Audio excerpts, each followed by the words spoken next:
Hello fellow sim racers, today's video involves racing a group of 700 plus brake horsepower Group C monsters around a tiny patch of historically significant virtual concrete in Bavaria.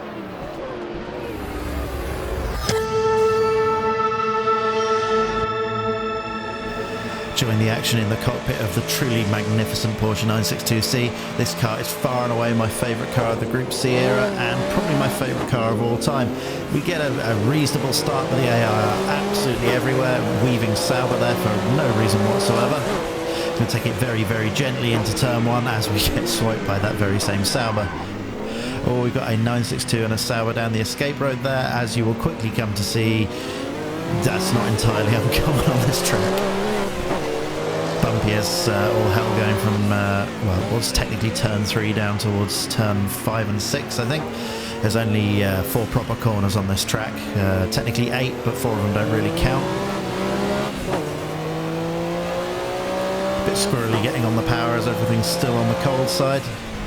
And we break down for, well, what is really the final corner. When up to speed, this track is, well, it's under a 50-second lap. And there you go, that is one lap of the Norisring in a Porsche 962C. I'm sure most motorsports fans already know about the Norisring, so I'm not going to talk about the history of the place. And on the face of it, you could argue it doesn't really have the right ingredients to make a racetrack, as we snatch our brakes horribly trying to avoid the back of that Mazda there.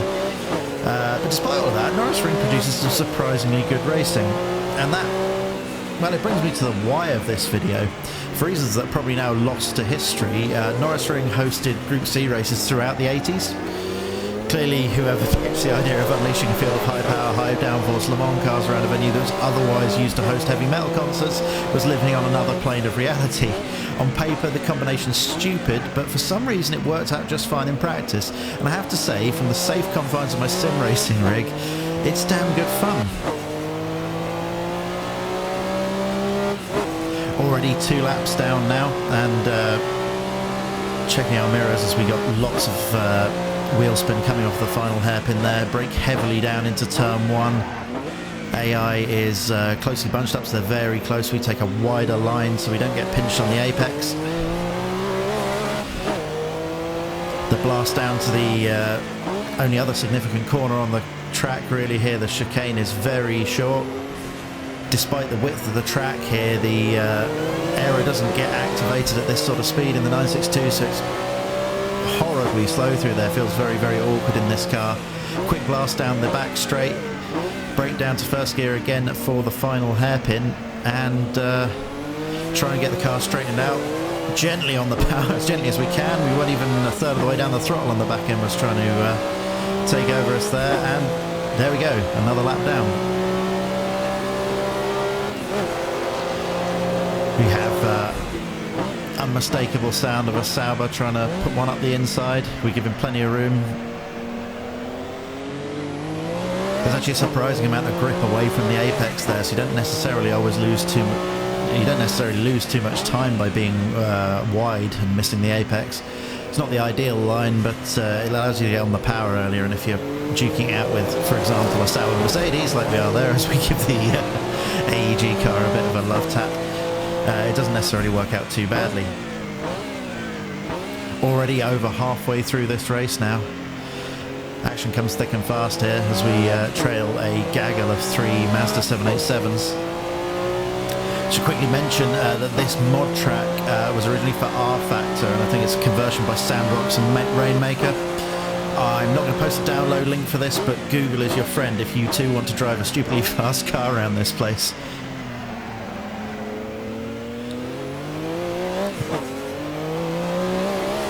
To be so gentle getting on the power out of these corners. For some reason this track feels extra slippery. I'm sure it has the same track surface as every other track in Assetto Corsa, and it's just the fact that at these low speeds you're not getting the advantage of aero, but the car feels so clumsy.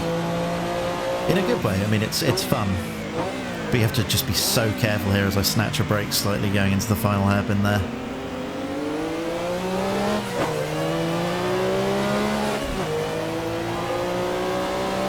I did quickly drive the 787 here as we come into the final lap. in my practice attempt for this video, and arguably it might have been a little bit easier to drive here, but I prefer the 962, so that's why you've got it as I slightly barge that 787.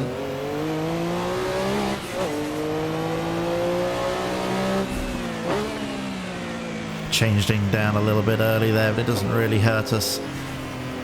Get a much better run through the second part of the chicane than the Mazda. We've only got one corner to sort this out. It's not always the easiest to throw one up the inside here and make it stick, as we all go very deep, as there's a slow moving Sauber there. We're going to have to take a very sharp line to avoid him. That's going to compromise our exit.